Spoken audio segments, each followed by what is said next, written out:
Tony, check your watch. What does it say? It says I need a watch. Oh, well, if you had a watch, what would it say? It would say it's 2013. 2013! We survived the apocalypse! Woo! The Mayans were wrong! Yeah. Wait, it was 2013, but yet we're still talking about 2012 now. Yes, this is our conclusion video to 2012, even though it's 2013. It's actually multiple videos, but we're covering in this video particularly about the history of 2012 and what the big news topics for that time period. In the video game industry, yes. And then we're also going to talk about how our predictions from the end of last year, or beginning of this, I'm confused! 2011's prediction of 2012, what turned out, as well as, I'll look at what are the games that came out at that particular year. And then, in the last video, we're going to talk to you about our predictions in 2013, even though we're almost a month into the damn year. But, lots happening. Lots happened in those 3 months. If we predicted before the year started, we'd be way off. Yeah, well, now we have a lot of clues, because 1/12 of the year is already almost over. Alright, so, let's get started with the news. Alright, so the first thing that was really important for the whole year, and even bleeding into this year, is Kickstarter. Yep, in case you don't know what Kickstarter is, it's a website where you go onto the website, set up a video with a pitch of an idea, a toy, a product, a film, or a video game. Or my breakfast cereal. Check it out. Or breakfast cereal. And basically you tell people, I need this amount of money to make this come to life, and people put money in towards you, and if you get enough money, you get all the money. You get all the money. Yeah, and it's interesting because it actually people get these pledges, these levels. Like, if you give me $200, I'll give you a T-shirt or something like that. It's some sort of incentive. And in this case, the biggest game that kind of project, because it's game related, really pushed it out was Double Fine Adventure. What happened is that developer Double Fine, which is headed by Tim Schafer, developer of Psychonauts, and they also produced most recently Brutal Legend, and then there's a few other games like Costume Quest and the like. And what happened is that they wanted to make a point-and-click adventure game, and the publishers wouldn't fund it. So he decided to give one last stand, to go out and ask the fans for money to create a small point-and-click adventure. And he asked for about $400,000, $300,000 for the actual development of the title, and then $100,000 for a documentary about it. So that way, everyone who supported it can actually see how their money is being used. And they got about $3.3 million or something like that. It was a very successful Kickstarter, and on top of that, it created its own phenomena called the Schafer Point, in which a lot of other gaming-related Kickstarters actually skyrocketed in terms of pledges. Yep. And this actually caused what essentially was a feedback loop of interest in Kickstarter, in a way almost a fad of interest, more or less. Yeah. Because other PC developers started to come out of the woodwork and say, hey, remember us from the 1990s? We want to make our pet projects too. So you have Wasteland 2 from Exile, you have Project Eternity from Obsidian, and then you have Shadowrun Returns. And then you also had a really big product, Ouya. Ouya, which is something they really want to do. Ouya is to date the largest video game project. Because it's an actual device. It's actually kind of like an Android-based platform with a controller and everything. And the whole thing to it was that they wanted people to get away from touchscreen smartphones and actually putting their games onto a console. Yeah, there were some big issues. People wondered if it was actually going to be a real thing, if it was a scam. Which is the big thing that people are having problems with Kickstarter. Yeah. Is because people are assuming that, oh, I put money into it, I'm going to get a product out of it. Yeah. But one thing about businesses and everything, you put money towards something, you might not get anything back. Yeah, this is not about venture capitalists. This is not you put money in expecting something in return. This is literally a donation site. And they tried to emphasize that in Kickstarter very heavily now because people have been getting up in arms about it with all the projects that haven't come out. One in particular was Code Hero, which they got over $120,000, $150,000, and they haven't finished the game. And people are wondering why that is, since they have all the means to, and there just isn't any commentary, and it's really a big mess. But at the same time, there's also some good indie people that are coming out there with their own little projects. I don't have any on the top of my head immediately, but there are definitely a lot that are coming out. It's going to be interesting how this changes the whole formula of game development. Yeah, and there was also a question about Penny Arcade even had one. Yeah, it was some questionable. It was to dedicate them a year without ads, and people were wondering, if that was something that was necessary or not. But there's a whole lot of discussion of Kickstarter. In fact, it's still bleeding into this year. Yep. So keep an eye out for that. Yeah. Around the same time as Double Fine's announcement, in February, there was a release of a major handheld that was not Nintendo related. Yes, it was actually the sequel to the PlayStation Portable, the PlayStation Vita. We have a whole bunch of videos for that. Yeah, we did an unboxing video and a series of playthroughs and whatnot, and it did all right initially, and then it kind of flatlined. Disappeared. Yeah, the problem with this device, it's a great piece of hardware. I love the technology. I don't like the thumbsticks, but okay, that's just whatever. my opinion. But the games, where are they? There was a lot of games initially. You had Uncharted. You had eventually a Little Big Planet. You had a new IP a few months after its launch. Download games. You had downloadable games. But what happened? There really isn't any emphasis on the system right now. A lot of the times they're emphasizing it as a portable PlayStation 3, which is doing nothing to help it be sold to people. Yeah, basically they've been selling it in advertising even up until now that to PS3 owners saying, hey, you like your PS3 experience? Well, now here's a console where you can play those games on the go. People aren't going to spend $250 to play their PS3 games on the go. What made the PSP so special was that there was games on it that were designed for portability and were unique to the platform. Games like Sound Shapes, for instance, was a great idea, but now it's on the PS3, so it kind of negates that. Yeah, so that's something we have to consider, going. So hopefully Sony will move forward and make some unique games. And that'll lead us to our predictions in 2013. Right before the end of the quarter, one of the biggest game releases of the year emerged. Mass Effect 3. Yes, the end of the Ultimate Trilogy, and yet there's an issue with it. Apparently, the big thing is that the entire trilogy, you make decisions, very little nitpick decisions that apparently have impacted the game, but the ending comes down to a multiple choice question, A, B, and C. Yeah. And that's it. And the worst part about it was it kind of like it didn't really finish. It kind of just ended without any explanation of what was going on.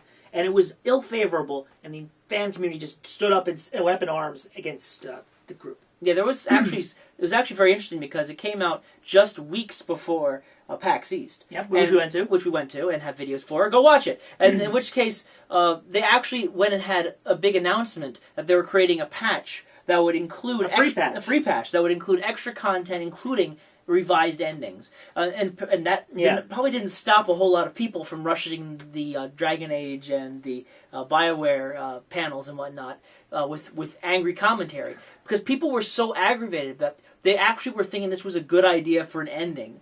And as a recourse, they had to do that. Yeah, after 3 games, they had this ending with different colors and didn't explain anything. It just kind of ended. I think the problem is that when you have that many choices over 3 games, it becomes very hard to make a very personalized ending for the character. So I don't think they could make an ending that anyone would have liked. Yeah. But still, that ending, it was just way too short and way too singular. Like, this is it. This is everything right here. It's like if they turned off the screen turned black and said "Congratulations." But actually, from what I understand, the new endings are actually pretty good. Like the actual ones that they've implemented are a little bit more, they're more in depth because they actually had to. But it still doesn't explain the fact that they just they released the product without the ending complete and everything. They left the last page out of the book. What happened? Now we're talking about something that wasn't on the disc that should have been on the disc to something that was on the disc but is behind a $20 paywall. Yeah, this is a controversy with Capcom and its fighting franchises. Yeah, over the last few years, Capcom had done things like Street Fighter 4 and then Super Street Fighter 4, and then Super Street Fighter 4 Arcade Edition, which was an additional patch. And then Marvel vs. Capcom 3, the Ultimate Marvel vs. Capcom 3. Released within months of each other. And then on top of that, you also have this, Super Street Fighter Cross Tekken. And not Super Street Fighter 4, there wasn't another disc involved here, but instead it was actually DLC inside the game itself.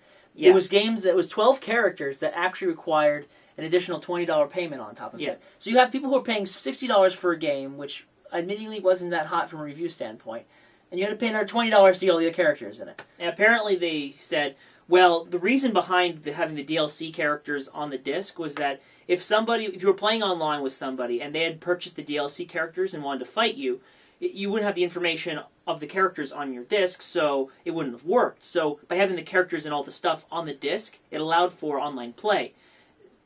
Kind of shaky grounds, in my opinion. Another ground setup was that maybe Capcom wouldn't actually produce these characters, and they couldn't sell it behind a paywall.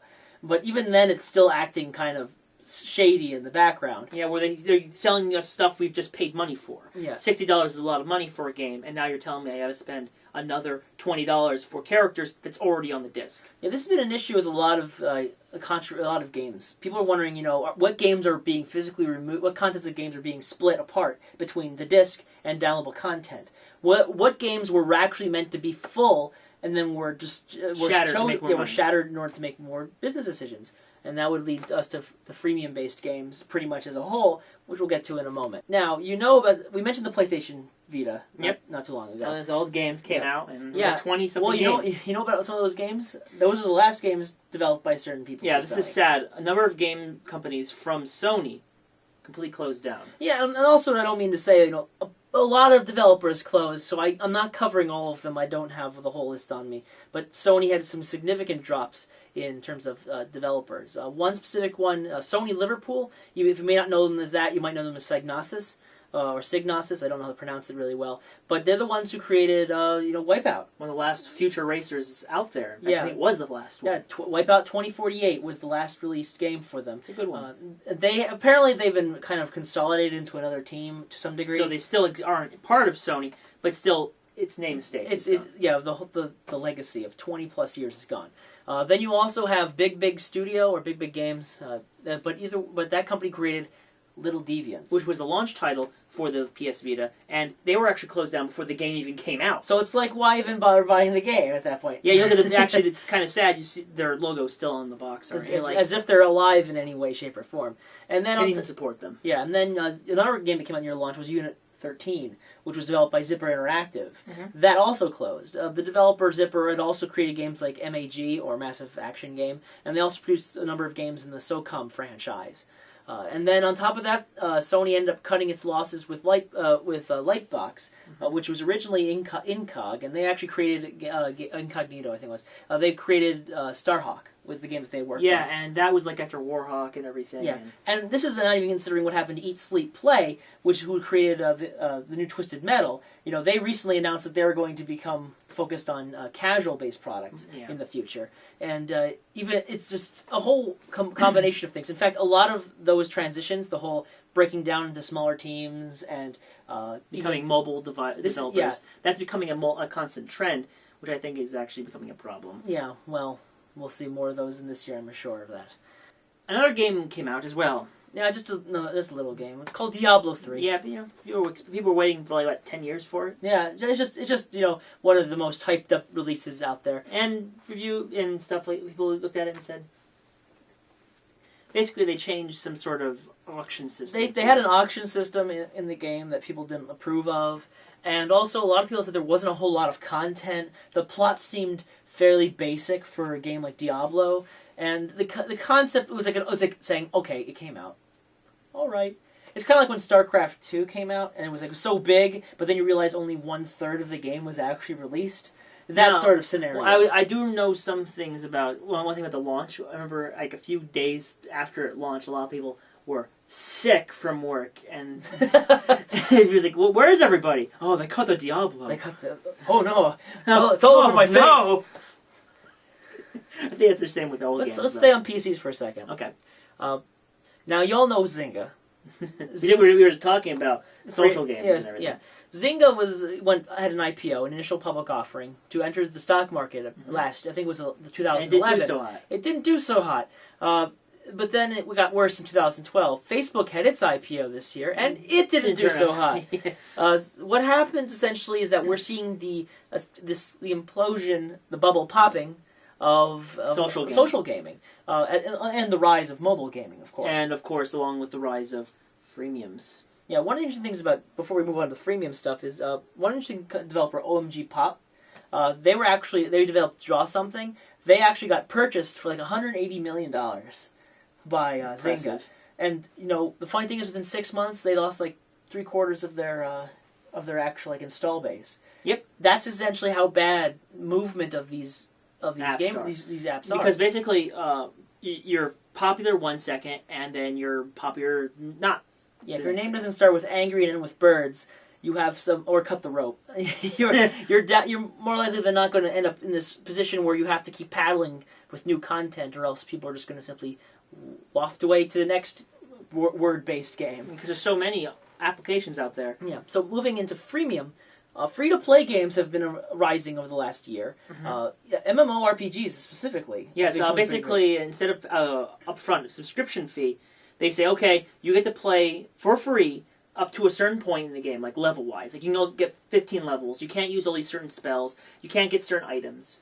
But you get free roam with the game, and you can explore, and you can do stuff. And basically, it's like, here, try it. And if you like it and you really want to expand the game experience, you just start paying us. Yeah, and even some games for the PlayStation Vita was pretty much free to play. The game, I think it was called Treasures of Montezuma Blitz. That game essentially was, it's a puzzle game, you know, match 3 or 4 or whatnot. But one of the weird things about it was that the game only gives you a limited amount of time to play the game at a point in time. Afterwards it goes, okay, time for you to wait. Or you can pay us now for 5 more tries. Or you can pay more money now to buy gems, in order to buy items, to give yourself upgrades, to make yourself actually enjoy the game. Because let me tell you, playing the game slow as you do at the beginning, it's not entertaining at all. Yes, this is something called pay to win.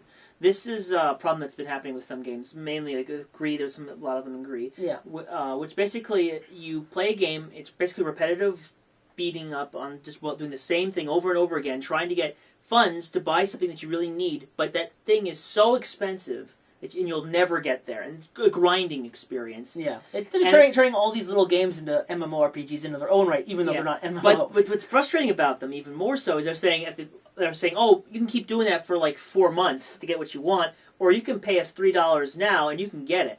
And for me, when a developer has to gives an incentive to buy something, to basically avoid the whole game, like, oh yeah, or make the game actually fun. Or yeah, instead of making the game fun, they make it so monotonous that you want to pay them to get your stuff and just give me it so I can get going with the rest of my life. And for me, that's a problem because they're no longer game developers. Yeah, or at least good game developers. There's some good freemium games out there. It's just that it's so prevalent that it's become something that seems like a problem from our perspective. Maybe it's just us. Maybe we're old geezers. Back in my day, we used to buy discs and play Donkey Kong on a disc. They do that sometimes. Oh, yeah, Donkey Kong is on a disc. Yeah, Donkey Country Returns. That's not very old. Sadly, we must now return to the closing of more studios. This is related, actually, to the MMORPG standpoint. There was a developer called 38 Studios. You might not know them entirely, but they were run by an ex-baseball player called Kurt Schilling. He would put a lot of money and effort into making this company, and he actually was trying to create it's called Project Copernicus. It was an MMORPG, and he spent millions and millions of dollars. And he, in fact, even got a grant, not really a grant, more like a loan from Rhode Island to make this game.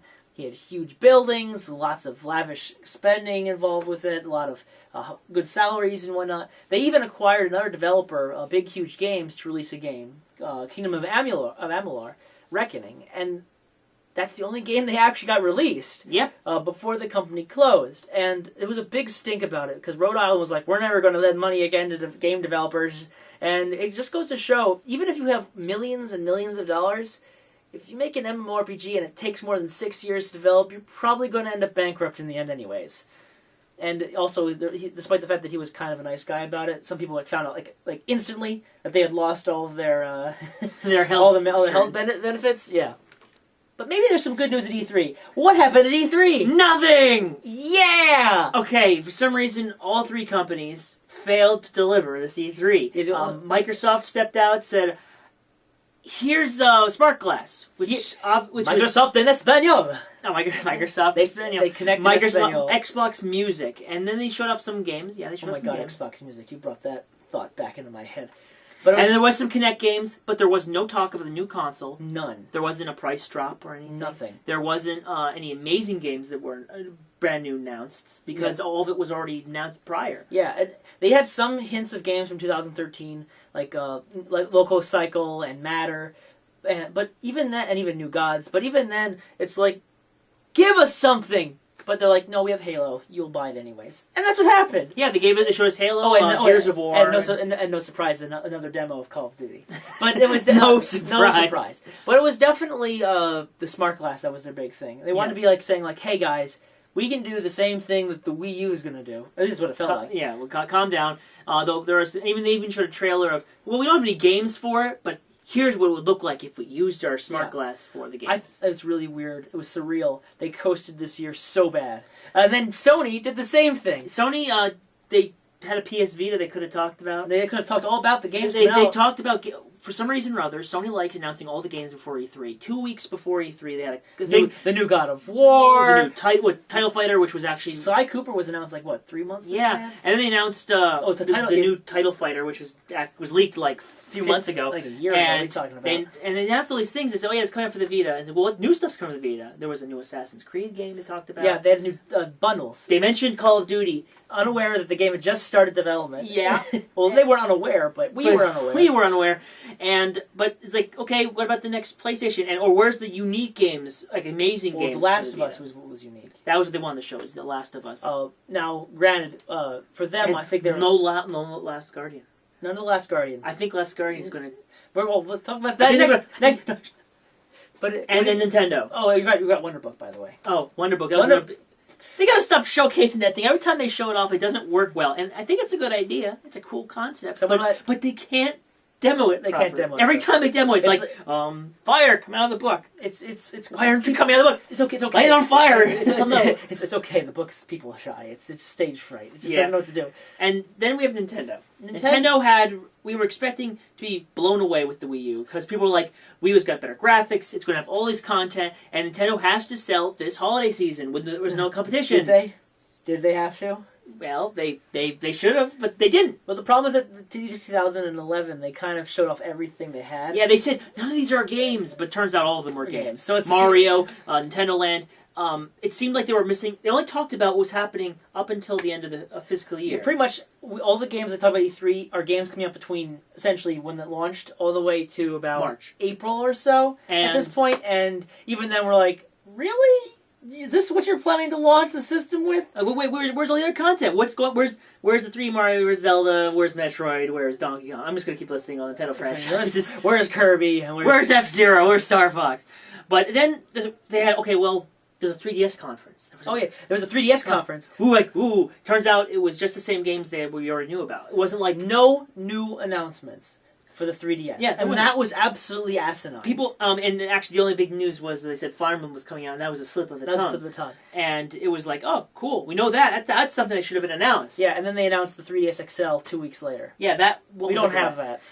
We speculate that the 3DS XL and some major games for the Wii U were actually pulled off of the lineup for the E3 conferences because Sony and Microsoft didn't show jack, so why should Nintendo show anything? Yeah. But overall, E3 winner was Ubisoft. Yep. Surprise game with Watch Dogs. No one ever heard of it coming before. It looked amazing. And they had a really, really good demo of Rayman Legends. And then there was Zombie U, and they crossed the board. They had everything. Yeah. Far Cry 3. That was an odd time. Just Dance 4. Right after, they covered the gambit of everyone's taste. Ubisoft definitely. And so I think Ubisoft's really taken a good turn. Well, that was the major highlight of E3 2000. Yes, was Ubisoft. So one of the interesting things I thought was going to happen was that Sony was going to announce that they had purchased Gaikai. Which they did. But months later. Gaikai, in case you don't know, is a streaming service. It actually streamed demos, essentially, to your PC. And my belief is that they're actually going to use it for things going forward, which we'll talk to you maybe about in the next videos about our thoughts of 2013. Also, while we're talking about that, OnLive went out of business, fired all their employees, and then moved all their stuff to another company and are still active as normal. Is anything wrong with that? Is there wrong with that? Shady. Just a little bit.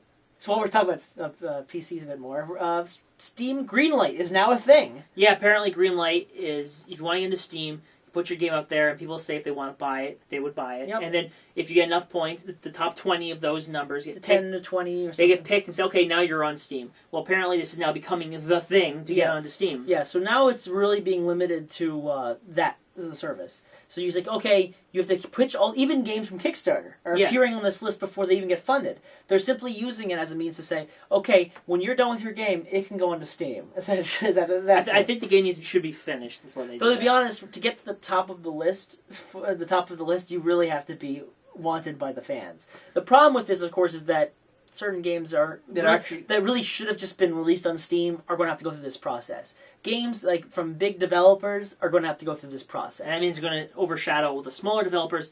or even developers that they could judge and say, you know, that was a good game, put it on there, and Yeah. people would look at it because it's on Steam. But now it's like, oh, it's going to be whitewash. It's going to be so much white noise. Still, at the same time, it's a very interesting process, and I think I commend them for trying something unique from a submission standpoint. Yeah. Our next discussion is about departures. Yeah, it's kind of different, more bittersweet, really, than the sad news of closures. Because now we're seeing creative minds who have been with big companies for years leaving their posts to go away from the gaming industry, or even create their own development processes all over again. Yeah, and it's causing the question, who's going to step up and become the new creatives in the future? Well, we'll find out soon. Now, the first one I want to mention is pretty much all the heads of Epic Games. The guys who created the Unreal Engine, you know, the guys who are behind the Gears of War series.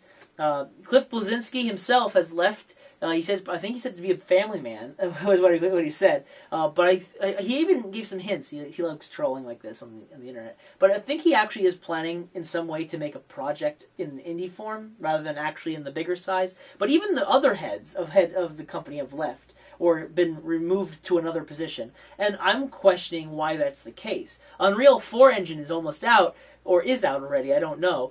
But I suspect that there could be something issue with that coming out. And also they're getting old. We also saw one specific departure was Peter Molyneux. He left Microsoft after becoming the head of Microsoft. And, you know, he wanted to create 22 cans, or Can 22. I think it was 22 cans. And he created this weird game called Curiosity, where you poke a block. And that had issues, and now he went through Kickstarter, which was odd, since he has a lot of money, I'm sure of it. But, you know, he's pushing these odd projects out that you would never have done in Microsoft.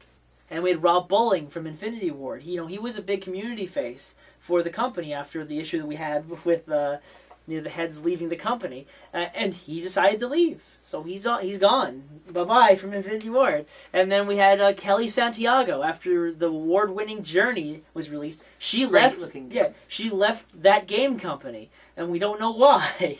Some people speculate. I would speculate that game company is now that they're done with Sony, they're going to make something more like social, and she didn't want to do that. But I don't know that. I just speculate these things to make me feel better.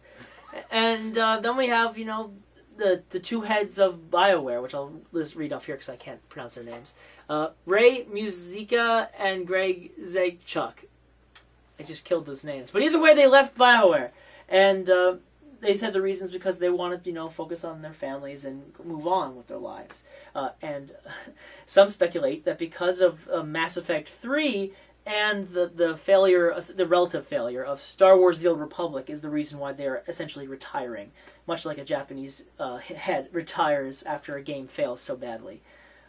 Speaking of Japanese, Miyazaki, who is actually Misaguchi, who is known for the creation of Rez, and even the head of Q Productions, he's gone on and say that he's really not developing games anymore, so much as he's acting as a teacher.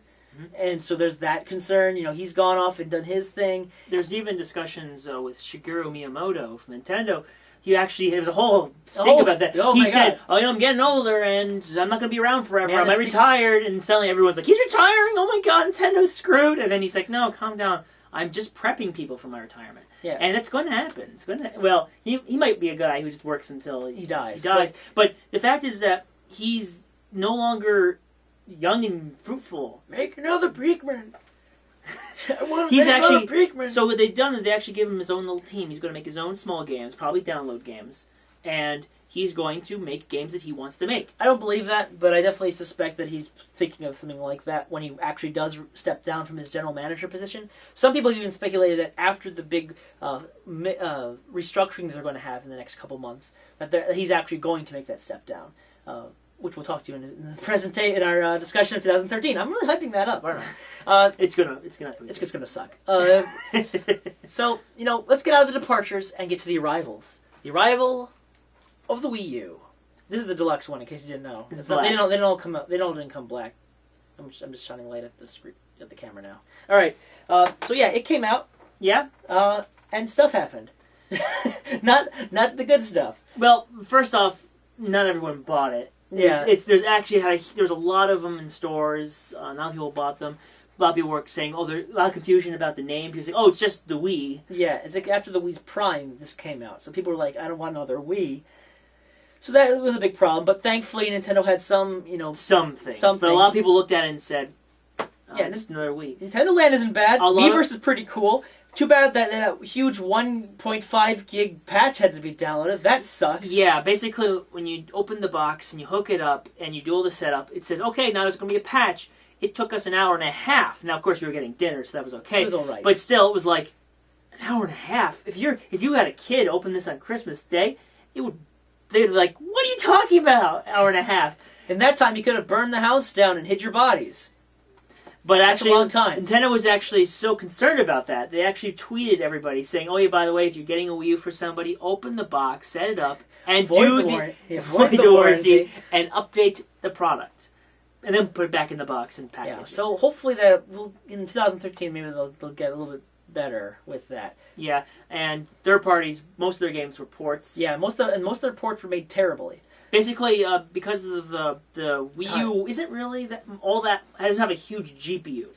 No, it's large CPU. Yeah, large CPU. It doesn't have the large CPU that the Xbox 360 and PS3 have. Instead, it has a really high GPU, which is supposedly what's going to happen in the future of the consoles. Yeah, and the issue with this is that a lot of the ports, which had only about half a year to produce anything, in fact, apparently Epic Mickey 2 was only produced in about 6 months' time or something like that, they literally had made super rushed ports. So they weren't optimized. But weren't optimized. So the launch lineup was pretty much New Super Mario Bros. U, Nintendo Land, a few other games, Zombie U, and Scribblenauts were pretty cool. But the vast majority of the third-party support were basic ports, and they weren't even that good. And I can tell going into 2013 that that's just going to be more. Now, we're not saying all the games are bad. We're just saying that some of the big like Darksiders 2 and stuff. Those games were ports, and some were not really optimized well. Anyway. That could have been done better, Nintendo. That could have been done better. Then, well... Oh, and the 3DS XL came out as well. Now, you mentioned Darksiders 2. Well, you know what? THQ's in bankruptcy. No. Yes, now it is going to be sold. It's actually going to be sold in pieces, and vultures are circling, and they're going to dive in, tear it little pieces, and everyone's going to get their own little IP. Yeah, so don't worry about Saints Row. You're going to get your game. It's just a matter of whose name is on the bottom right corner of the box.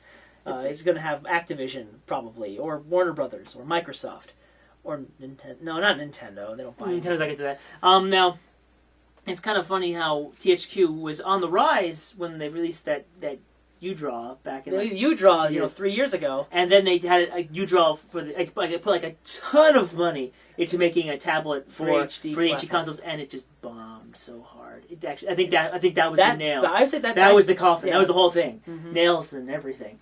Either way, THQ, it was goodbye THQ and all your odd logo changes. Yeah, with the TH and a Q in it. The TH and a Q. The only developer that was known with the Q and H and a T in it. While we're talking about letters, let's talk about Z. Specifically WarZ. You know what WarZ is? Yes, it's a controversial game that came out on Steam. Originally it was called War Inc. Now, if you don't know what DayZ is a PC game, right? Yeah, it's a PC game with zombie apocalypse, and you die a lot. And you try to survive as best you can. Mainly you live about 15 minutes, and then you're blown to bits or eaten to shreds. So what happened is that another developer saw that DayZ had done so well that they took the assets of War Inc., modified it with zombies and extra content, and then called it WarZ to try and make money off the concept. The problem is, they weren't actually ready to release a game and just rushed it to market. Yes, they rushed it to market, and actually in the description of the game, they gave a lot of different specs. Like, you can play with 100 characters online, you can do this, you can 400 do that. by 400. Yeah, massive, we got all these different weapons and things, and then it turns out none of that was true. They said, we're going to be patching that down the road. Adding it down the road. But you're buying the alpha. You're spending full price on a game that's not going to be upgraded. And here's the interesting twist. If your character dies, you can either revive the character immediately for money, or you can actually let the character sit for 4 hours to respawn. I can't even wait 8 seconds for Halo. Or you can get a new character, or just delete the character and get a new one, because they'll appear instantly. And not to mention it's full of hackers. So, and all this happens, and basically, again, it's one of those freemium games where it's like, Yeah. oh yeah, you only just pay. But you paid money to get in, so it's even worse. But the game was so bad from the advertising standpoint. From the response. Yeah, from the response and the advertising being incorrect and all that. Steam actually pulled it from their service. And they might pull it back in, but after a bunch of things have been fixed. Also, as a little bit of tidbit you probably don't know, the guy who was like the head of this development team, he created Big Rigs. Remember that game? Remember that game? Yes. Yeah, he did that. So consider that when you think about this game's development. That was sold to people. That was sold to people. So was this. That game was sold to people. For money. Money was exchanged. There was money involved. You know who would have made a pretty good review of that game? G4. No, they wouldn't. No, they wouldn't. They're dead, so they wouldn't. No, that's even better. Yep, RIP G4. The video game television Cops, show, Ninja Warrior, Spike 2 TV channel is no more. Yep, they essentially started closing down in about December. They even advertised it like, "Watch the last episodes of X Play." By then, Adam Sessler had already gone. You know, Adam Pereira from Attack the Show had left. Attack the Show was canceled, and now it is reborn as the Esquire channel. Yes, for all you metrosexual men. That's basically. That's pretty much what it is. It's basically they saw a magazine, what's on store shelves, and said, "Let's sell to these people," and that's what they did. Well, at least I'm certain that this E3, all the conferences are going to go to Spike TV instead of trying to split between the two. Now we know where to go. Now we know where to go. Well, we can predict. We can. Next video. Next video. Watch that video. Like I've been hyping this whole time. You know what? He might as well be dead. Mega Man. He might as well be dead. It's his 25th anniversary. And not a damn thing was said from Capcom. Capcom! Yes, for some reason Capcom forgot that it was the 25th anniversary of Mega Man. Well, they didn't forget. They just banked on the merchandise. It's like T-shirts, mugs, CDs. It's like they locked a child in the closet, and you hear the scraping, and they're like, "Oh, that's just the dog." It's pretty much that analogy. My thoughts is that Legends 3 and Universe, the two Mega Man games that were canceled 2 years ago, were actually en route to make it for this year to celebrate the 25th anniversary. And of course, it would have been great. You know, well, it would have been okay. It would have been fine. But they were canceled. The point is that they were canceled, and so they didn't have anything. And for so Mega Man. instead, they released a game called Rockman Crossover for iOS in Japan. Effectively, it's a automatic runner that automatically charges. You jump, shoot. It uses Mega Man X assets. And did I tell you that's freemium in it? It's got freemium stuff in it. Oh, and pay to win. Oh, they did sell like a 10-disc soundtrack for like $100. Rip off. And oh yeah, not saying the music's not bad. No, I'm just saying. I'm not saying that everyone from Capcom screwed up. Capcom Unity, the United States branch, they decided they wanted to help to kind of emphasize that people like Mega Man. So they actually got to a fan game called Street Fighter Cross Mega Man. It had Street Fighter first. Street Fighter had to get top billing. I don't know what the hell's going on. And so basically, instead of fighting Robot Masters, you fight the World Warriors. And I played it. It plays like Mega Man plays, except some of the background's really bad. There's no saves. Well, I think they're fixing that in a patch, actually. We'll see. Patches. And even in fan games. But the whole thing about it is that some parts are really good. Some levels are really nice. Other levels are just straightaways and like, where's the level? Where's the fun here? Where's the fun here? But, and the bosses are great. But the idea is that they wanted people to download from their website so they can actually get a track of who's buying it or downloading it for free. It's free, by the way. It's free. And they just want to get a gauge as to what people want from Mega Man or who wants Mega Man. And then they also had a survey actually about downloads, and they mentioned like the first question, like, do you like Mega Man? And he said yes, and then he goes, would you like to see an HD 2D Mega Man or an HD Battle Network? And like, that was a strange question, but they didn't say Legends 3. No, they didn't. Legends 3 wasn't. They didn't even say X. They just said, "Oh yeah, here." Forget X. It's dead. He's dead. But he's dead. But it's like he's dead to me. So I'm just gonna say it. They had a video release today. Oh, you're gonna say it now? I want to say it. Okay, now. say it. To celebrate the 25th anniversary, you can now download avatar skins of Mega Man. Thank you. Happy birthday. Thank you. Thank you. You know, Kirby had his 20. Kirby had a game. It was a game with 6 games and an extra game and videos and stuff. It was actually good. That this is. All I can say is they have 11 more months. You know what, Tony? They have 11 more months, Alex. At least they're not Metroid. That was deep. That cuts deep. That cut real deep. You guys didn't like other Rims, so Nintendo doesn't like you anymore. Apparently, that's how it goes. But they don't like Wii U. They don't like Wii U either.